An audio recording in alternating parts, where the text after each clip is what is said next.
Shelton, brought to you by our community credit union, and two great guests in studio, Teri Schnitzer, Craig Gregory. What's going on, gang? How you doing? Good to see How you doing?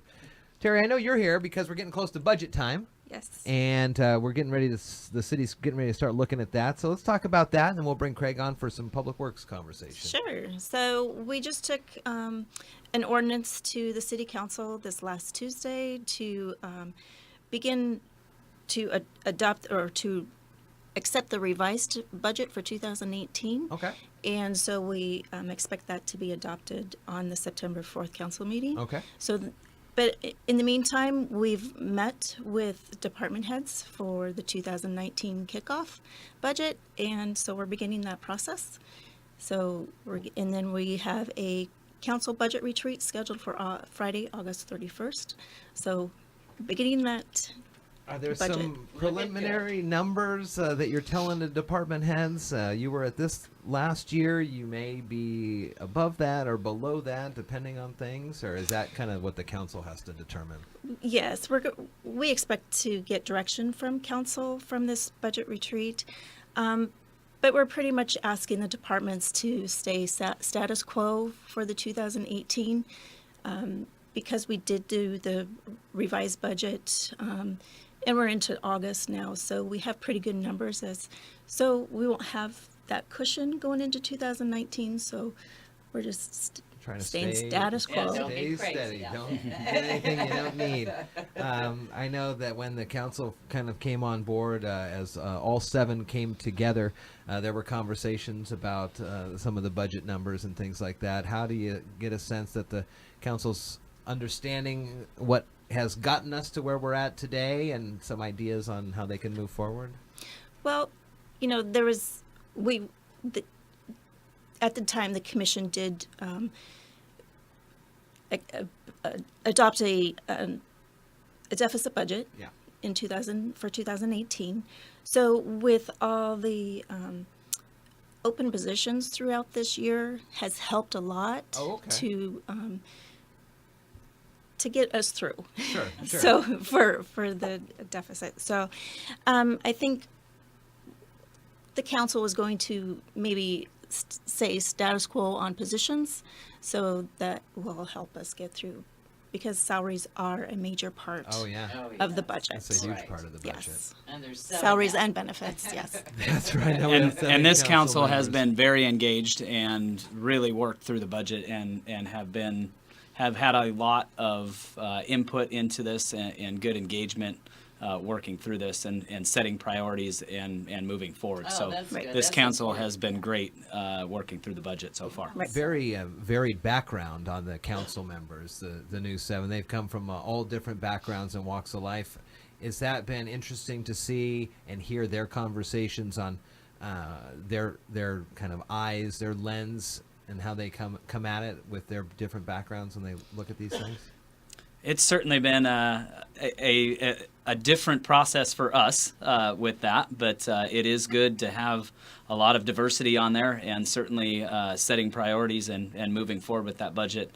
It has been, so far at least, I think for us, it has been a very good process with the seven. So we're pretty happy with their involvement and the input that they have had throughout this and setting priorities and goals. So it's been good. Yes, they have asked a lot of great questions to help move us forward with this budget. Because a lot of the folks, they didn't have any necessary inner working knowledge of how the city was working. They came in from the outside there. Very interesting. Yeah.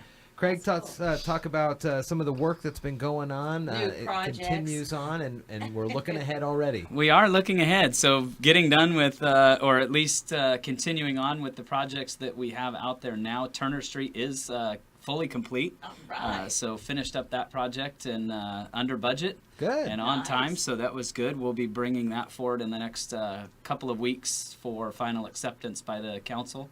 And the other two projects still just steaming along and getting done. Those are a little bigger projects and looking out into next spring to finish those up. But we did present a concept, Access Shelton, to the council this last council meeting.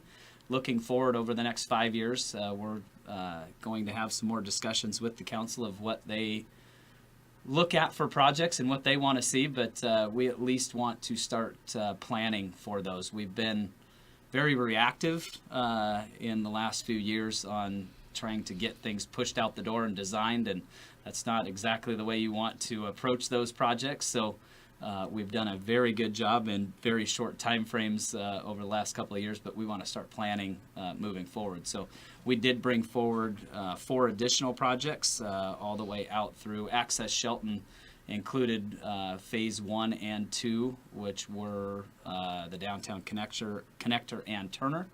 And we went out to phase 6, which some of those projects include some overlays of some major roadways that we have in town. The next one that we just applied for TIB funding, application was due last Friday, which we got those in, and we're looking at a major project on Railroad Avenue from 8th Street out to the city limits, which would include new pavement and sidewalks on both sides of the road between 8th and 12th. Wow. And then from 12th out to the city limits, where there are no sidewalks, out to Pacific Court on the south side of Railroad, to get those pedestrians into town and those folks that live out in that area, especially the children that live out there that are walking to Evergreen School. So that West Downtown Shelton project, we applied for TIB funding and keep our fingers crossed in November. So Access Shelton is kind of a concept to improve walkability into the city and cut down on some drive times and things like that. All aspects of complete streets. We want to, just like the Downtown Connector project, make sure that we are looking at every aspect, from the motoring public to pedestrians to street lighting and landscaping and all of those things. So all of these projects include all of those aspects. So seems like I'm still seeing a lot of folks out there working, and they have been working for the last couple weeks in with all this poor air quality. Has that affected the work at all, being out there? We have had one of our crews actually give their folks a couple of days off because of air quality, and they'll be getting back after it here shortly. But yeah, our Basin 3 crew took a few days off and got out of the smoky weather and stayed indoors, I think. So yeah, they were looking out for their folks, and they've been on schedule, so I think they felt that was the best thing to do. So yeah, for sure. Hopefully today and tomorrow we'll see them back out there getting after it again. Very good. Craig Gregory, Teri Schnitzer, and Focusing on Shelton, brought to you by our Community Credit Union. It was good to see you guys.